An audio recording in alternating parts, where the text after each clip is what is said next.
오늘 한비자를 통해서 본 재앙학과 군주론이라는 주제를 가지고 강의하게 된 김원준 교수입니다. 여러분들 만나게 돼서 대단히 반갑습니다. 아이고, 굉장히 좀 분위기도 좋으시고 우리가 이제 동양 사상을 이야기할 때 우리 육아를 얘기를 육아, 육아. 보통 누굴 얘기할 때 뭐 사람 어때라고 얘기하면 그 사람 뭐 괜찮죠라는 말은 육아적인 입장에서 봤을 때 좀 튀지 않고 좀 나보다 어떤 앞서가지고 너무 지나치게 이렇게 나서지 않는 그런 성격을 육아라고 얘기를 많이 하는데, 그렇다면 우리는 육아를 보는 시각에서 출발해서 지금까지, 그러니까 조선왕조 500년을 이렇게 관통하고 있는 사유가 육아적 사유거든요. 근데 그것을 그 관점에서 바라보면 중국이라는 사회가 갖고 있는 것은 과연 뭘까? 저는 중국을 규정하고 있는 것은 육아 쪽보다는 법과 라인이 강하다. 특히 오늘 제가 말씀드린 내용 중에 하나가 이 한비자가 이 진시황하고 만나는 장면이 있어요. 그 진시황이 어느 날 자기 그 옆에 있는 이사라고 하는 그 승상이죠, 재상하고 같이 있다가 진시황이 한비자라는 책을 읽었단 말이에요. 근데 한비자라는 책을 읽었는데 거기서 나오는 것이 나라를 좀먹는 5마리의 좀벌레라는 게 나와요. 그게 이제 첫 번째가 뭐냐면 육아라는 육아. 공자로 대변된 육아. 그 다음에 두 번째로 나타나는 것이 유세가, 세객들. 그 다음에 세 번째가 종행가, 합종과 연행을 주장하면서, 그러니까 유세객하고 종행가가 다 말을, 이 세치어를 가지고 이제 이 세상을 이렇게 얘기하는 사람이에요. 그 다음에 네 번째가 누구냐면 권문 세족들, 그러니까 권세가 있는 그 지방의 이제 뭐 호족들이라든 이런 세족들. 그 다음에 다섯 번째가 뭐냐면 상공인, 상업을 특히 하는 사람들이 해당이 되는 거죠. 그러니까 진시황이 나라를 다스리려고 하니까 이 5마리의 좀벌레가 진시황이 생각하는 개혁을 다 못하게 만들고, 진시황이 생각할 때 이 5 좀벌레를 제거해야만 나라가 제대로 되겠다. 근데 그런 내용을 쓴 사람이 누구냐면 바로 한비자란 말이죠. 그러니까 우리가 생각을 할 때는 진시황이 왜 한비자를 만났을까? 핵심은 육아에 대한 관점이에요. 그러니까 말하자면 육아에서 전통을 고집하고, 그 다음에 그 육아에서는 요임금과 순임금 쪽으로 돌아가자 이렇게 얘기를 많이 하잖아요. 그러다 보니까 진시황이 딱 봤을 때는 육아야말로 과거 지향적인, 과거를 늘 고수하는 그런 맥락이기 때문에 안 되겠다라고 생각을 해서 이사한테 이제 얘기를 하는 거예요. 내가 이 책을 쓴 사람과 만날 수만 있다면 죽어도 여안했겠다라고 얘기하죠. 그랬더니 이사가 뭐라고 얘기하냐면, 그 자는 저와 동문수학을 한 한비자라는 친구입니다. 그 자를 만날 수 있습니다라고 얘기를 하죠. 그랬더니 이제 한비자가 진시황을 만났어요. 만난 데까지 성공을 했어요. 근데 성공을 했는데 거기서 문제가 생긴 거예요. 왜? 한비자는 선천적으로 말을 대단히 어눌하게 했었어요. 그러니까 말 더듬이 병이 있는 거죠. 어눌하다. 그러다 보니까 글은 굉장히 잘 썼는데 뭐를 못해요? 말을 못하는 거예요. 그러니까 진시황은 성미가 불같은 사람이거든요. 그러니까 진시황을 설득하는데 실패를 했단 말이죠. 그랬더니 이제 거기서 진시황이, 야, 그렇다면 그 친구를 그냥 고국으로 돌려보내라. 원래 한비자는 진나라 출신이 아니거든요. 옆에 있는 한나라 출신인데, 그랬더니 이사가 그때 한 말이 뭔지 알아요? 이런 말을 했어요. 친구인데도 불구하고 그 자를 돌려보내면 후환을 남깁니다. 그러니 장차 후환을 남기니 차라리 죽여버리는 것이 좋습니다. 얼마나 나쁜 놈이에요. 그죠? 나쁜 놈이죠.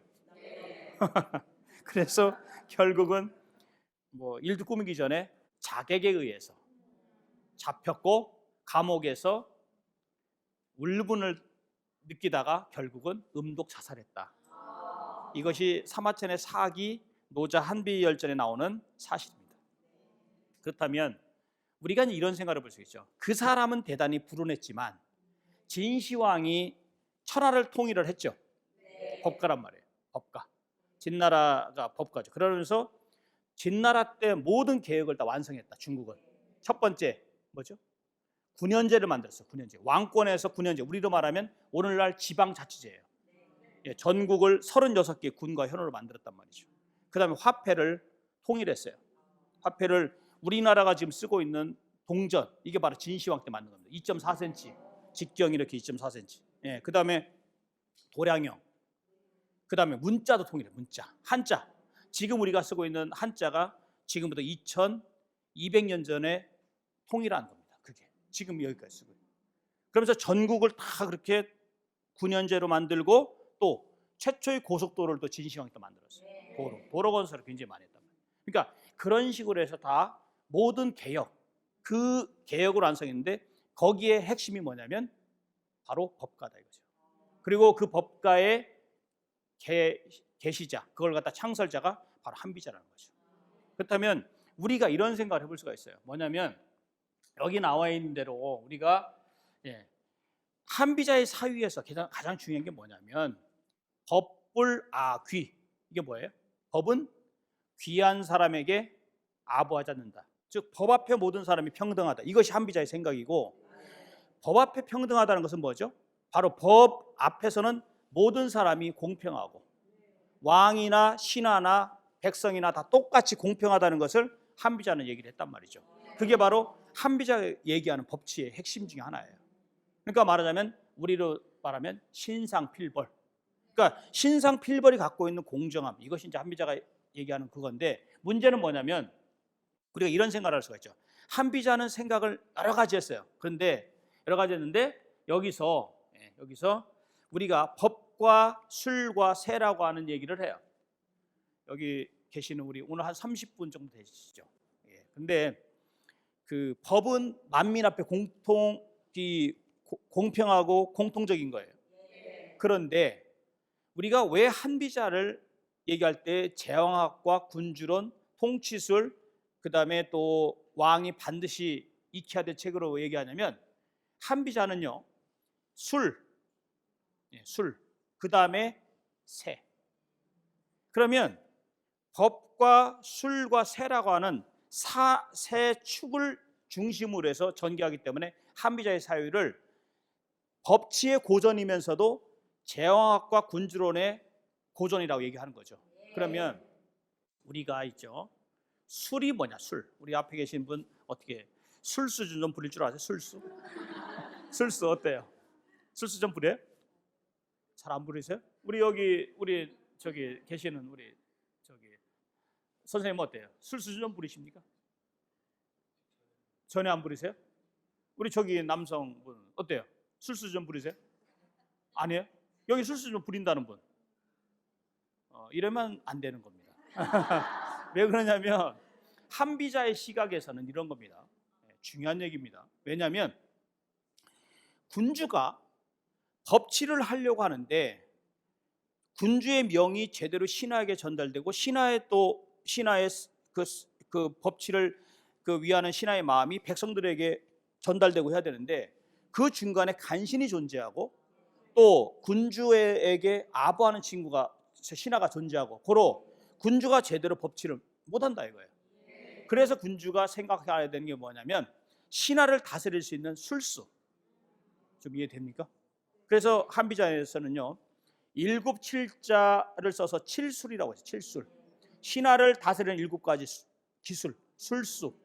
그 다음에 육미. 신하가 군주에게 어떤 이상한 생각을 갖는가 하는 것을 살피는 6가지의 방법, 그것이 육미, 6가지 기미를 살피는 거. 신하가 모반에 조짐이 있다든지 신하가 군주를 시해하려고 한다든지 이런 걸 한비자는 예리하게 보고 있는 거죠. 그래서 한비자의 사유에서는 법치 못지않게 이 술에 관한 생각이 분명하다. 그래서 한비자를요, 옛날에 우리나라도 마찬가지지만 상당히 오랜 기간, 우리나라 조선왕조 500년 동안 한비자는 거의 읽은 분들이 별로 없어요. 공개적으로 다 숨어서. 왜? 왕이 이거를 읽는 거를 원치 않았고, 중국도 마찬가지입니다. 한비자는 몰래 읽는 책. 그래서 금서 목록으로도 몇 번이나 들어가 있었어요. 금서. 읽어서는 안 된다. 그 다음에 세 번째가 뭐냐면, 법치를 하고 또 술수를 부리려면 군주가 강한 카리스마가 있어야 된다. 그게 바로 새예요, 새. 왜 집에서도 왜 뭐 어떤 가장이 있으면 이 권세, 이 새가 없으면은 어때요? 아무래도 좀 권위가 좀 떨어지죠. 그렇다면 한비자가 말하는 새는 뭐냐? 강력한, 그냥 약간 추상적인 것 같지만 권세인데, 그것이 바로 뭐냐면 위에 위, 자리 위자. 즉 왕이라는 자리, 재상이라는 자리, 이런 것이 다 바로 한비자가 말하는 새예요, 새. 그렇다면 법과 술과 새, 이 세 가지 축을 가지고선 그 한비자의 사상 구성되어 있고, 이것이 지금까지 오늘날까지 중국은 내려오고 있다. 왜 그러냐? 1997년도에 중국 공산당 15차 전당대회에서 뭐라고 얘기했냐면, 의법치국, 법에 따라서 나라를 다스린다는 것을 공산당 강령에다 집어넣고요. 그 다음에 중국 공산당 필독서가 논어가 아닌 바로 한비자라는 거예요. 그 다음에 그리고 지금 현재 중국 국가 주석이 누구예요? 시진핑 주석이잖아요. 시진핑 주석이 벌써 지금 5년 차인데, 시진핑 주석의 상당히 많은 사유의 핵심 중의 핵심이 바로 법가적 사유, 한비자의 사유를 그대로 내려오고 있다. 그러니까 말하자면 2300년 전부터 지금에 이르기까지 이 중국의 법과 전통은 계속 내려오고 있다라는 겁니다. 그래서 우리가 법치의 핵심은 뭐죠? 갑을 관계를 부정하는 거죠. 갑과 을의 관계. 원래 육아에서는 군주와 신하, 아버지와 아들, 육아는 수직 관계죠. 법치 앞에서는 수평 관계가 되는 거죠. 즉, 그래서 갑과 을의 관계에서 마치 이 화면처럼 토끼가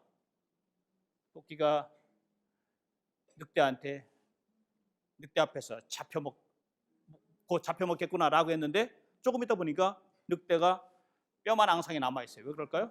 늑대 뒤에 누가 있죠? 사자가 있다는 걸 늑대는 몰랐던 거죠. 그러니까 우리가 모든 갑과 을의 관계는 어떤 관계다? 그런 관계다 이거죠. 바로 상대적인 관계이고, 그 다음에 갑과 을이 없는 것이, 이런 것이 없는 것이 바로 법가의 핵심이다라고 생각하시면 크게 문제가 없다 이거죠. 그렇다면 우리가 이런 생각을 할 때가 있죠. 한비자가 말하는 인간관계는 어떨까요? 이거 한번 예를 들어볼까요? 여러분, 동상이몽이라는 말 아시죠? 동상이몽 들어보셨어요 혹시? 무슨 뜻이에요? 같은 침대에서 다른 꿈을 꾼다. 역시 수준이 있으십니다, 그죠? 근데 이 동상이몽이라는 말이 어떻게 나온 거냐면, 위나라의 한 부부가 금슬이 아주 좋았어요. 근데 자기 부인이 어느 날 남편을 위해서 기도를 하는 거예요. 제 남편이 배 100필만 얻도록 해주십시오라고 기도를 해요. 그랬더니 남편이 아내한테 배 100필은 너무 적지 않소, 이보다 더 많으면 안 되겠소 라고 얘기하니까 아내가 뭐라고 얘기할까요? 익시자장이 맺혀. 즉 이거보다 더 많으면 당신이 장차 뭐를 한다? 첩을 산다는 거예요. 공감이 격하게 되시죠? 집에 가서 한번 테스트를 해봐야 되는가요? 그죠? 그러면 우리가 생각을 할 때 단순하게 생각하면 부부가 같은 침대를 쓰는데 동상동몽할 것 같지만, 천만에 한비자의 시각은 같은 이불을 덮고 자고 같이 잠을 자는 부부지간이라도 동상이몽의 관계라는 얘기죠. 어때요? 공감이? 우리 저기 노란 옷 입은 분 제일 공감을 하시는데. 근데 한비자가 얘기하는 것은 모든 인간관계를 육아에서는 뭐라고 얘기해요? 군신유의, 붕우유신, 그죠? 예, 부자유친, 부자유친이죠. 그러면 신과 의와 친이 있는데, 이 세 가지를 한비자는 무슨 소리냐? 부자 유친이 아니라 부자 무친, 붕우 유신이 아니라 붕우 무신. 예, 이런 식으로 해서 군신유의가 아니라 군신무의. 군주와 신하 사이에 무슨 의로움이 있냐? 말도 안 된다. 부부만큼 가까운 사이가 어디 있냐? 부부도 이런데, 예, 부부도 이런데 어찌 군주랑 신하 사이에 의만 존재하냐? 한비자는 정확하게 뭐라 하냐면 이로울 리자 있죠. 군주와 신하 사이, 군신유 리다라고 얘기를 해요. 리.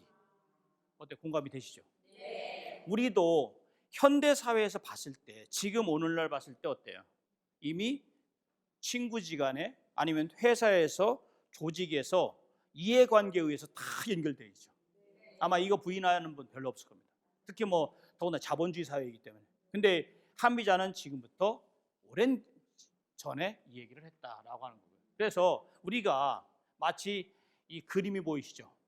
네, 이 어린아이의 천진난만한 이 그림이, 옆에 있는 그림 보면 야누스적이고, 그 다음에 뒤에 있는 그림 뭐 같아요? 바로 시험을 보는데 컨닝할까 봐 이걸 씌워서 보게 만드는, 이거 얼마나 이게 그러나 우리가, 그래서 제가 드릴 말씀 뭐냐면, 이미 그때 물론 한비자가 있었던 춘추시대 때라는 그런 것이 있지만 분명히 많이 무너졌다. 그래서 이런 얘기를 해요. 한비자는요, 나라를 망치는 그 주범 중에 핵심 중에 핵심이 뭐냐면 가까운 자들을 규정을 해요. 가까운 자들. 아, 맞아요? 원래 나라를, 그러니까 육아에서는 어떻게 가까운 자들 중심으로 이루어지죠. 예, 부자, 부부 이런 식으로 해서 다 연결되는데 한비자의 시각은 달라요. 뭐냐면 가장 첫 번째, 그걸 갖다 이제 첫 번째를 동상, 같은 침대를 쓰는 사람. 누구예요? 부부 플러스 첩. 첩이 많이 나옵니다. 첩. 옛날에 왕이 첩 없는 경우 하나도 없었잖아요. 예, 뭐 대부도 그렇고, 예, 저기 다 첩이 다 있어요. 그러니까 처와 첩을 동상이라고 얘기했습니다. 그게 첫 번째예요. 즉 처와 첩은 군주에게 늘 베개 밑에서 얘기를 한다. 근데 이 한비자는 동상부터 시작해서 동상, 제방, 부형, 양왕, 그 다음에 민맹, 유행, 위강, 사방, 이런 식으로 해서 8간을 얘기를 했어요. 8간. 예, 8간을 했는데 이 8간 중에서 첫 번째가 동상이라고 그랬죠, 제가. 즉 처와 첩이야말로 군주랑 가장 가까이 있는 존재다. 그렇다면 그 군주랑 가장 가까운 것을 이용하는 자가 누구겠어요? 바로 간신들. 이해 당사자인 신하들이 가서 뇌물도 주고 이런 식으로 해서 자기의 이해관계를 따진다. 고로 군주는 동상이 하는 말을 들어야 돼요, 안 들어야 돼요? 들어서는 안 된다는 거죠. 두 번째, 제방. 제방은 곁에 있는 자들이에요. 누구냐면 옛날에는 이제 군주 옆에 광대, 난장이 이런 사람들이 주로 이제 군주 옆에서 뭐 개그맨, 요즘 식으로 말하면 우스갯소리 같은 거 잘하고 이렇게 해서 군주의 그 환심을 사는데, 이 사람들도 마찬가지예요. 이 사람들을 간신들은 그냥 놔두지 않죠. 이 사람들한테 뭐 뇌물도 주고 뭐 여자들도 바치고 해가지고 이 사람들이 자기의 이속을 또 챙기게 하는. 그러다 보니까 제방, 즉 측근들이죠. 이 사람들 말도 군주는 들어서는 안 된다. 세 번째는요, 부형이에요. 부형은 누구냐면 군주의, 간단히 말해서 친인척들이에요. 그러면 친인척들 같은 경우도 또 군주랑 같이 가까운, 그러니까 친가 쪽이든 외가 쪽이든. 그러다 보니까 이 한비자가 봤을 때는 동상, 제방, 부형은 군주랑 가장 지근거리는 사람들이다. 그래서 여기에서 맨 마지막에 얘기하는 뭐 예를 들어서 위강이라든지, 위강은 뭐냐면 지방 호족들이 그 협객들을 기르는 거예요. 그거 위험하죠. 예, 위험하고, 그 다음에 사방이라는 것은 사방의 이웃 나라의 강대국들이에요. 근데 한비자는 이런 얘기를 해요. 내가 조사해봤더니 동상과 제방과 부형에 의해서 군주가 시해되거나 군주가 제자리를 지키지 못한 경우가 절반이 넘었다. 고로 결국은 이 가장 가까운 세 부류를 가장 조심해야 된다. 그래서 한비자는 육아에서 얘기하고 있는 군주의 최측근들, 육아는 이제 여기서 이제 뻗어나가야 된다고 하죠. 수신제가 지구 평천하에서 여기서 뻗어나야 되는데 한비자는 그걸 규정해요. 즉 가까운 자일수록 멀리하라는 것이 한비자의 생각이다. 어때? 우리랑 좀 사유가 좀 다르죠. 그래서 예컨대 이런 거예요. 그 동상이 군주를, 처와 첩이 군주를 위할 것 같아요? 안 위할 것 같아요? 예, 겉으로는 위하죠. 예, 그런데 속으로는 생각이 전혀 다릅니다. 예컨대 이런 경우죠. 초나라에서 어리석은 왕이 누구냐면 회왕이 있어요. 회왕. 중국 역사상 상당히 어리석은 왕으로 꼽히는데 이 회왕한테 정수라고 하는 애첩이 있어요. 정수. 이 정수라고 하는 애첩이 상당한 모사꾼이에요. 모사꾼에서 사실은 초나라를 망친 장본인입니다. 예, 왜냐하면 그 당시에 진나라에서 그 연행가인 연행가인 장의가 왔는데 장의를 초나라 회왕이 그 친구 이 새치여가지고 우리 초나라를 위험에 빠뜨릴 위험이 있다 그래서 감옥에 가뒀단 말이에요. 근데 장의가 바로 그 다른 사람을 또 시켜서 이 정수 이 여자를 포섭을 해서 그러니까 뇌물로 해서 매수해가지고 이 정수가 다시 회왕한테 가서 장의를 풀어주라고 했던 사람이에요. 그래서 결국 나중에 초나라가 나중에 급격히 몰락하는데 그 핵심 중에 핵심이 바로 정수란 말이에요. 근데 이 정수는 항상 호시탐탐 초나라 회왕의 사랑을 받기만 바라고 오랫동안 관계가 좋았다고요. 그런데 문제가 생겼어요. 어떤 문제냐? 바로 이 회왕이 어느 날 신첩을 들은 신첩. 정수가 이제 외모가 쇠하니까. 그래서 신첩을 남자들 다 그렇습니까? 그래가지고 하니까 결국은 신첩이 왔죠. 우리 같으면 누굴 찾아가죠? 우리 같으면 왕을 찾아가겠죠. 당신이 그럴 수 있냐고 할 건데 정수는 그렇지 않았어요. 사흘밤 사흘낮을 계속 고민을 해봤어요. 그러다가 자기한테 들어온 수많은 뇌물을 보따리에 싸가지고 누굴 찾아갔을까요?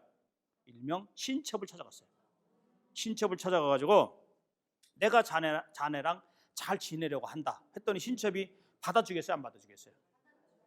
안 받아주죠. 경계하죠. 대본 경계하죠. 뭔가 왜냐하면 정수에 대해서는 이 정수가 거의 뭐 모사꾼이라는 걸 아니까 안 받아주지. 경계를 하죠.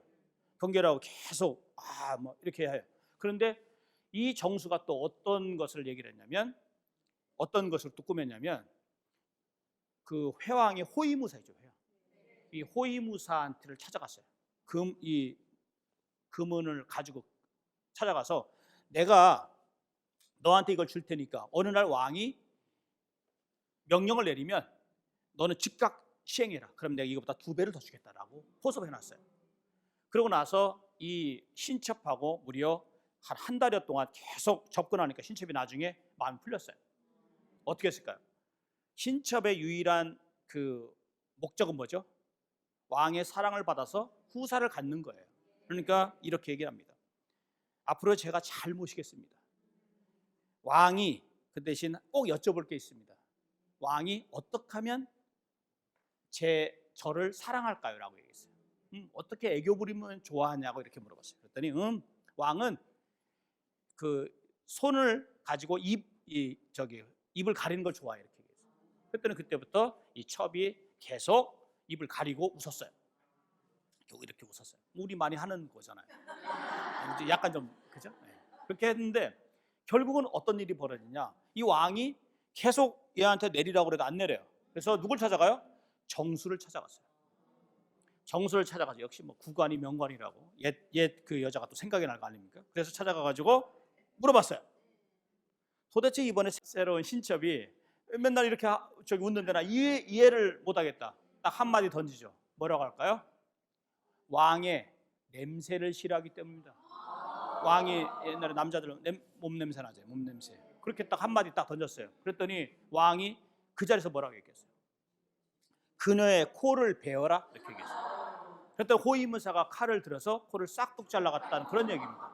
이것은 제가 꾸며낸 얘기가 아니라 한비자 설림 상편에 나오는 그대로를 말씀드린 겁니다. 어때요? 그렇다면 우리가 생각해봐요. 처와 첩의 갈등 관계는 필연적이다라는 것이 한비자의 생각입니다. 왕은 두 사람이 갈등 관계가 일어나지 않도록 처신을 해야 된다는 얘기죠. 근데 우리는 처와 첩이 갈등이 일어나면 누굴 욕해요? 사실 첩을 욕하고 그 다음에 처를 욕하고 하는데 한비자는 누구냐? 군주의 잘못이다라고 얘기를 했습니다. 결국은 한비자의 시각은 처와 첩이 군주를 위할 것 같지만 천만에 그건 군주를 위하지 않고 누구를 원한다? 위한다? 자기 자신들을 위한다. 그래서 그것을 경계하라라고 얘기를 하죠. 그 다음에 우리가 한비자의 사상에서 법가에서 아주 중요한 게 있습니다. 한비자는요 두 가지를 얘기를 해요. 두 가지를. 뭐냐면 첫 번째, 군주는 두 개의 칼자루를 가지고 있습니다. 그 이병이에요. 이병. 두 개의 칼자루를 가져야 되는데 그것이 첫 번째는 형이고 형벌, 두 번째는 덕, 은덕이다. 그러니까 하나는 상이고 하나는 벌이다. 이 두 가지를 절대 신하들에게 넘겨서는 안 된다는 얘기입니다. 그래서 두 가지 예를 들어요. 첫 번째는 자한이라고 하는 사람을 예를 드는데, 자한은 누구냐면 신하예요. 송나라 때 사람인데 송나라 군주의 신하인데 이 자한이 어느 날 군주랑 같이 갑니다. 근데 길을 가는데 백성들하고 신하들이 다 송나라 군주한테 다 굽신굽신하는 거예요. 그러니까 자한이 얘기를 합니다. 제안을 합니다. 뭐라고 얘기하냐면, 대왕, 백성들하고 신하들이 대왕께 이렇게 대왕에게 예를 표하는 것은 대왕께서 그 상을 베풀기 때문입니다. 그러니 대왕께서는 계속 상을 베푸시고 저는 백성들은 형벌을 싫어합니다. 그러니 신이 형벌을 담당하겠습니다 라고 얘기를 했어요. 그랬더니 송나라 군주가 얼떨결에 그럼 그렇게 하시죠. 그렇게 하지. 그렇게 했어요. 그래서 그때부터 송나라 군주는 백성들에게 덕을 베풀었고 그 다음에 자한은 형벌을 가했어요. 시간이 한 6개월 정도 흘렀습니다. 근데 같이 또 똑같은 장소로 갔어요. 어떤 일이 벌어졌을까요? 이번에는 사람들이 다 왕한테 굽신굽신하는 게 아니라 누구한테 굽신굽신해요? 자한한테 굽신굽신 거예요. 자한한테 굽신굽신거리니까 자한이 조정에 딱 들어와서 칼을 들고 겁박을 했어요. 왕의 자리를 내달라고. 어떻게 했을까요? 줬습니다. 예, 왕의 자리 줬어요. 그 다음에 두 번째는, 그 첫 번째 건 사례고, 두 번째는 이 전상이라고 하는 사람, 전상이라는 사람은 제나라 사람인데 간공하고 길을 갑니다. 길을 가다가 또 얘기를 해요. 마침 그때 그 흉년이 좀 들었어요. 흉년이 들었는데 소문에 의하면 백성들이 수확한 곡식들이 제대로 그 곡식 창고에 들어오지 않고 이것이 관리들이 빼돌린다는 소문도 있고, 이러니까 이 전상이라는 사람이 뭐라고 얘기하냐면, 대왕께서는 벌로서 신하들과 백성들을 다스려 주시고 신은 지금 나라도 좀 어지러우니까 보듬어서 즉 상을 주겠습니다 라고 얘기를 했어요. 그랬더니 또 왕이 또 그 간공이 그렇게 하지 뭐 했어요.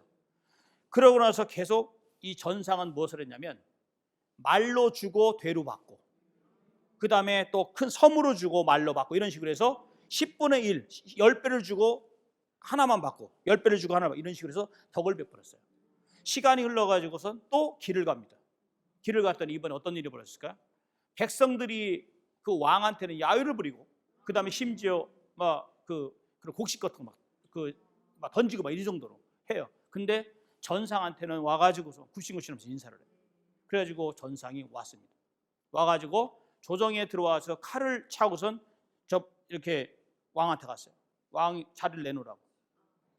간공이 버텼습니다. 그랬더니 그 자리에서 간공을 칼로 죽였어요. 그리고 자기가 왕이 됐어요. 한비자는요, 이 두 가지 사례를 얘기를 하면서 첫 번째는 뭐죠? 벌이죠, 벌. 두 번째는 상이죠. 그래서 어떤 경우는 신하가 상을 가지고선, 이 상권을 가지고선 민심을 장악하고 어떤 경우는 벌권을 가지고선 민심을 장악했다. 고로 군주는 어떠한 경우가 있어도 두 가지를 넘겨줘서는 안 된다라는 겁니다. 댁에 가셔서 빨리 가셔서 회수하시고 이쪽 두 분은 계속 그 권력을 갖고 계시고 이쪽 분은 나머지 반까지 가져오시고. 이거는 왜 한비자의 그 사상을 우리가 쉽게, 그러니까 용인해서는 안 되는, 말하자면 금서의 목록으로 들어갔다는 것을 보여주는 하나의 대목이죠. 이것이 바로 한번 생각해 볼 그런 필요성이 있고요. 군주와 신하를 유구해서는 계속 얘기를 군신주의, 믿음의 관계라고 얘기하는, 의로움의 관계라고 하는데, 한비자는 분명해요. 만약 군신의 관계를 늘 다툼의 관계를 봐요. 왜 그러냐면 이런 설화가 있어요. 이런 일화가. 과객이 길을 가는데 돼지 한 마리가 있고 이 세 마리가 다투고 있어요. 과객이 물어봅니다. 야, 너희들 왜 싸워? 그랬더니 우리가 이 돼지의 살찐 곳에 있는 그 피를 빨아먹기 위해서 피 터지게 싸우고 있습니다라고 얘기를 했어요. 웃기죠? 그랬더니 과객이 야, 왜 싸워 너희들? 딱 얘기했어요. 그랬더니 이 세 마리가 어리둥절해요. 자기들은 어떻게든지 피를 빨아먹어야 되는데, 야, 이 돼지로 말할 것 같으면 한 달 뒤에 희생물이죠, 희생. 왕의 임금이 제사 지낼 때 쓰는, 옛날에는 소와 돼지와 양을 썼거든요. 그 중에서 한 마리로 해서 제단에 바쳐질 거야. 그러면 지풀에 그을려져서 돼지가 죽을 텐데, 그러면 너희들은 한 달 뒤에 되면 어떻게 된다? 지풀에다 그을려서 죽을 거다라고 얘기했어요. 그랬더니 이 세 마리가 귀가 번쩍 뜨이는 거예요. 어떻게 했을까요? 다시 물어봤어요. 살 수 있는 방법이 없냐고 물어보니까 이 과객이 뭐라 했냐면, 방법은 다 하나 있어. 네 친구들 다 불러와. 모든 이가 다 이 돼지의 피를 빨아먹어서 이 한 달 동안에 돼지가 삐쩍 마르게 되면, 옛날에 희생물로 해서 삐쩍 마른 거 안 썼거든요. 삐쩍 마르게 되면 돼지도 살고 너희들도 산다. 그래서 그때 이 세 마리가 휴대폰을 연락해가지고 다 해서 돼지도 살고 이도 살았다는 그 얘기입니다. 그렇다면 여기서 말하는 돼지는 누구냐? 군주고, 이 세 마리는 누구냐? 신하란 말이에요. 신하들은 끊임없이 군주를 죽이려 한다. 심지어 시해하려고 하고 군주를 위험에 빠뜨려 겁박하고, 근데 그거를 군주와 신하의 팽팽한 긴장 관계를 만들어가는 것이 바로 한비자가 말하는 군신 관계입니다. 다르죠? 바로 그것을 우리가 한번 생각을 해봐야 되고요. 또 하나는 이런 생각이죠. 신하들의 암투도 굉장히 많아요. 신하들의 암투. 그래서 한비자에 보면 우리는 충신, 현신이라고 그러죠. 형신, 충신, 직신 다 얘기하는데, 현명한 신하가 있고 그 다음에 약간 좀 현명하지 못한 신하가 있어요. 두 명의 신하의 사례를 한번 얘기해 볼까요? 진나라 문공이라는 사람이 있어요. 진나라 문공이 무려 그 19년 동안 천하를 유랑을 합니다. 왜? 왕의 자리에 올라야 되는데 거기서 계속 형제들 간의 견제를 받으니까 결국 떠돌아다닌단 말이에요. 근데 조나라를 방문하게 됐는데 조나라 군주가 상당히 오만방자한 사람이에요. 근데 이 군주를 방문했는데 조나라 군주 밑에는 한 명의 현신인 그 숙첨이라고 하는 현신이 있었고, 이북이라고 하는 현신은 아니지만 상당히 처세에 능한 처신이 존재해요. 처신. 두 명이 존재하는데, 숙첨이라는 사람이 평상시에 관상을 아주 잘 봤어요. 중국은 관상이 춘추시대 때 많이 봤거든요. 그래서 관상을 보니까 이 진문공 중이가 그 천하를 장악할 수 있는 관상을 가지고 있다고 하는 거예요. 그 관상이 뭐냐면 이 갈빗대 있죠. 갈빗대. 이 갈빗대가 빨래판처럼 통갈빗대라는 거예요. 한번 보세요. 한번. 그래서 통갈빗대로 이렇게 돼 있어서 그래서 옷을 한번 벗겨서 왔을 때 이 갈빗대가 통갈빗대면 그 즉시 극진하게 예우하십시오라고 얘기를 했어요. 그랬더니 숙첨이 이렇게 얘기하니까 정말 옷을 벗겨봤는데 진짜 통갈빗대예요. 숙첨이 대왕 빨리 극진하게 예우해서 미래의 권력에 대비하십시오라고 얘기했어요. 그랬더니 공공이 오만한 사람이 에이 뭐 겨우 공자 주제에 무슨 그거냐고 하면서 내버려뒀어요. 그랬더니 숙첨이 그 태도를 보자마자 그럼 차라리 이 자리에서 죽여서 후환을 남기지 마십시오라고 얘기했어요. 얼마나 살벌한 말이에요. 그런데 옆에 있었던 신하가 또 한 명 있어요. 이북이에요. 이북이를 희북이라고도 하는데, 이북이는 말을 한마디도 안 했어요. 지켜만 봤어요. 그러고 나서 이제 그 중이는 숙소로 돌아가게 됐어요. 그랬더니 왕이 죽이지도 않고 그냥 예우도 안 하고 숙소로 돌려보내라고 얘기했어요. 숙소에서 있고 이북이는 어디로 가냐면 집으로 갔어요. 아내가 이북이의 얼굴 표정을 보더니 딱 물어보는 거예요. 아니 여보, 당신 밖에서 무슨 일이 있었어? 라고 얘기해요. 그랬더니 오늘 사실 이런 일이 있었어 라고 얘기하니까 이부기가 그렇게 말을 하자마자 아내가 뭐라고 얘기할까요? 아니, 당신은 그럼 왜 그분과 제2의 관계를 맺지 않으십니까? 그러니까 말하자면 지금 현재의 권력인 그 군주와 그 다음에 미래 권력인 중위와 왜 같이 이렇게 대비하지 않으십니까? 라고 얘기하면서 소첩에게 맡겨주십시오라고 얘기했어요. 그랬더니 그럼 어떡하면 좋소? 그랬더니 당신께서는 편지 한 통만 오늘 써달라고 그랬어요. 편지. 그 편지를, 사과하는 편지를 딱 썼어요.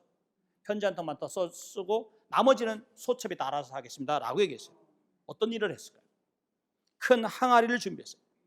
항아리 밑에다가 뭐를 담았을까요? 역시 외국을 돌아다니는 데는 돈이 필요하죠. 황금 동전을 절반을 깔았어요. 끝내주죠. 그 위에다는 음식을 딱 깔았어요. 그 위에다는 자색 옥, 황제의 권력을 상징하는 자색 옥을 하나를 준비해서 깔고 맨 위에다는 사과하는 편지를 딱 깔았어요. 4층으로 딱. 그러고 나서 사람을 시켜서 숙소 앞에다 딱 갖다 놨죠. 중이가 밥도 제대로 못 먹었을 거 아니에요. 화가 나가지고 밥을 못 먹고 그걸 기다리고 있다가 저기 숙소에서 있는데 밖에서 음식 냄새가 폴폴 나니까 이게 뭐지 하면서 봤더니 사과하는 편지가 있어요. 두 번째 옥을 딱 챙겼어요. 밑에 보니까 음식이 너무나도 있어요. 음식을 다 먹었더니 밑에 번쩍번쩍거리는 거 보니까 황금 동전이 저기 반이 있어요. 이부기의 그 편지 그 안에 이제 뭐 사실 아내가 보냈다고 생각하겠습니까? 이부기가 보냈다고 생각하겠지. 그래서 다시 편지를 썼어요. 그 중국 최초의 부정청탁 금지법을 지킨 사람이 바로 중이에요. 어떻게 했냐면 보내주신 음식 잘 먹었어. 편지 잘 받았어. 그 다음에 자색 옥은 내가 간직하겠어. 그러나 황금 동전은 돌려보내니 좋은 데 쓰시었다. 그러면서 보냈어요. 보내고 나서 맨 편지 말미에다 뭐라고 썼을까요? 내가 훗날 혹시 나라를 찾게 된다면 반드시 당신 한번 도와줄 일이 있을 것이라고 얘기했어요. 그랬더니 그러나서 시간이 흘렀어요. 무려 6년 만에 나라를 찾았어요. 왕이 됐어요. 그때 중위의 나이가 62살입니다. 무슨 생각이 났을까요? 조나라를 공격을 했습니다. 그 당시 군대가 5만 명이라는 막강한 그 군대를 가지고선 또 어떻게 했을까요? 조나라의 성을 3중으로 포위를 했어요. 그리고 나서 한마디 던졌습니다. 왕한테 경고를 했습니다. 숙첨이라는 놈을, 숙첨이잖아요. 자기한테 자기 죽이라고 하는 숙첨이라는 놈을 포승줄로 묶어서 나에게 데려와라. 나는 그 자를 갈기갈기 죽이고 그 자를 본보기를 삼겠다라고 얘기를 했어요. 얼마나 무서워요. 그래서 또 명령을 내렸어요. 조나라의 모든 군사들을 다 죽여라 라고 명령을 내리면서 걸린 사람 딱 한 명 있죠. 누구예요? 이부기가 걸리잖아요. 이부기한테 편지를 썼어요. 내가 6년 전에 당신한테 한번 도와준다고 하지 않았냐 하면서 당신의 집에다가 표시를 하시오. 그래서 이부기가 혹시나 해가지고 집에다가 깃발을 높이 매달았어요. 어떻게 됐을까요? 바로 그 이부기의 집만 내버려 두고 나머지, 그래서 이부기의 집에서 구제된 사람이 무려 700명이나 된다고 기록하고 있어요. 700명. 끝내주죠. 역시 이걸 보면서 한비자의 생각은 뭐냐면 두 신하의 운명을 보면서 뭐를 얘기할까요? 사람은 처신도 대단히 중요하다는 것을 분명히 이야기하고 있다. 그래서 여기서 보면 만약에 우리가 이런 말 들어봤죠. 천길 제방도 개미 구멍에서 무너진다. 들어보셨죠? 이게 한비자에 나오는 말이거든요. 즉 어떤 일에 조짐이 있으면 그 조짐에서 사소한 것이 결코 사소한 것이 아니라는 것이 한비자의 생각이고, 만약에 송나라의 군주가 그 당시에 예우를 하든지 아니면 죽이든지 양자택일을 했으면 송나라 군주의 운명은 그렇게 안 됐을 것이다. 한비자는 이것도 분명히 얘기하고 있다 이거죠. 그 다음에 때로는 한비자는 우리 세상을 살면서 이런 얘기하죠. 어때요? 그 한비자는요, 신하는 너무 지나치게 군주의 미묘한 부분을 알려고 해서는 안 된다라고 얘기를 해요. 우리 왜 그런 얘기 하죠? 알면 다친다고.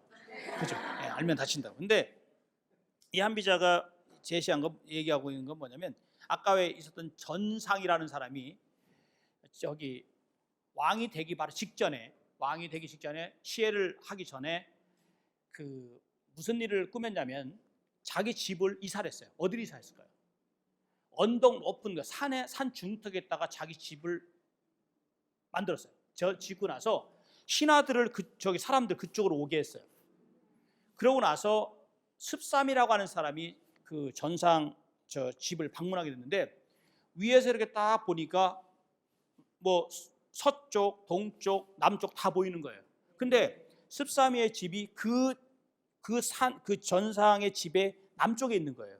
근데 습삼의 집에다가 마침 나무를 아주 심어놨었어요. 나무를 심어놓으니까 밑에 남쪽 시야가 가리는 거예요. 그랬더니 이 전상의 그 눈이 좀 찌푸려져 있어요. 그랬더니 습삼이가 집으로 와가지고 하인들을 불렀어요. 야, 너희들 빨리 도끼를 줄 테니까 나무를 다 베어라.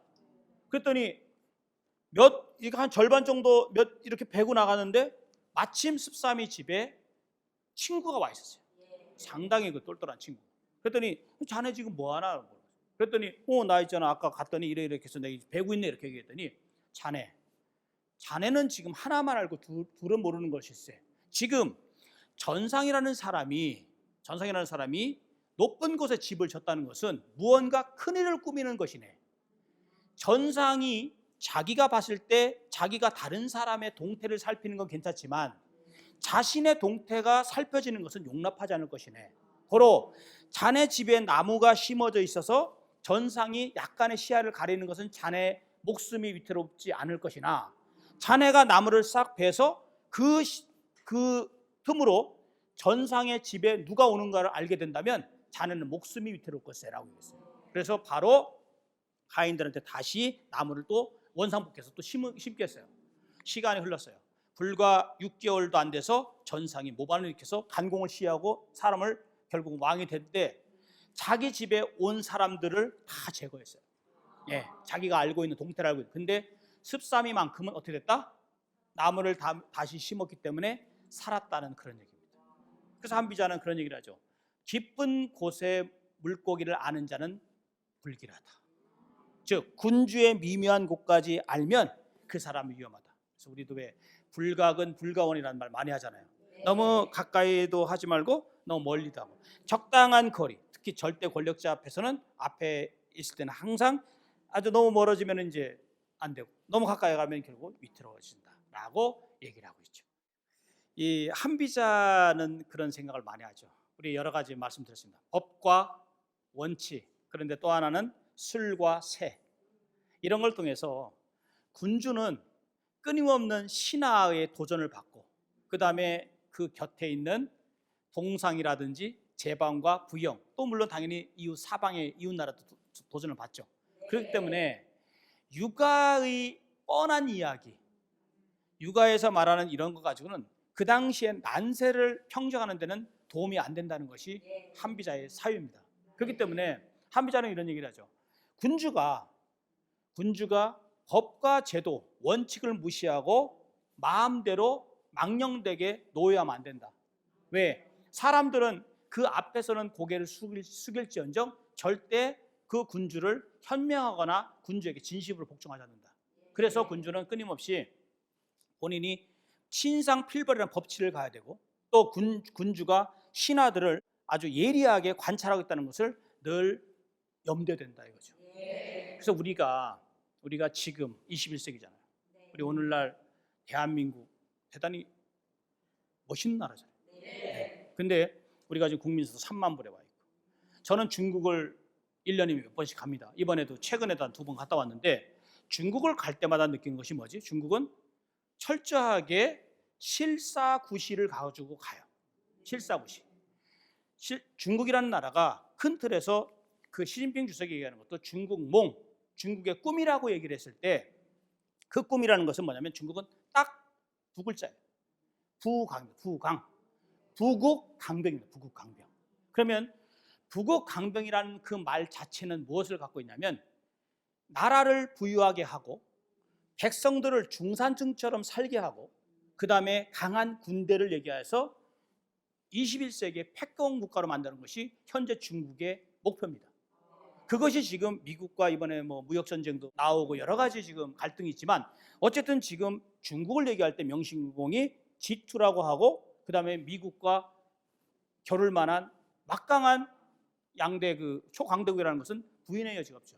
근데 그 중심에 바로 부국강병이라는 말이 순자와 그다음 한비자에서 나왔다는 거. 예, 한비자에서 부국강병이 있다는 거. 그래서 지금 현재 중국을 관통하고 있는 그것은 바로 부국강병. 그리고 또 하나의 문제는 우리가 이 말을 할 수 있어요. 먼 곳에 있는 물로는 가까운 곳에 불을 끄지 못한다는 말이 있어요. 한비자에 나오는 말이거든요. 유명한 말이에요. 이게 뭐냐면 제 나라에 있는 사람이 물에 빠졌다.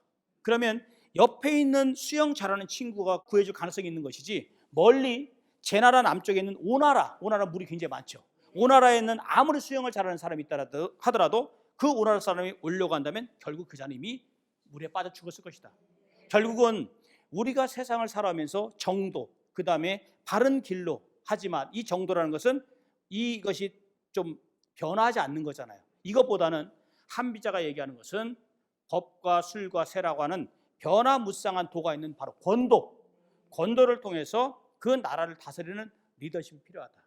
바로 이 리더십이 한비자가 말하는 군주론과 제왕학이다, 이겁니다.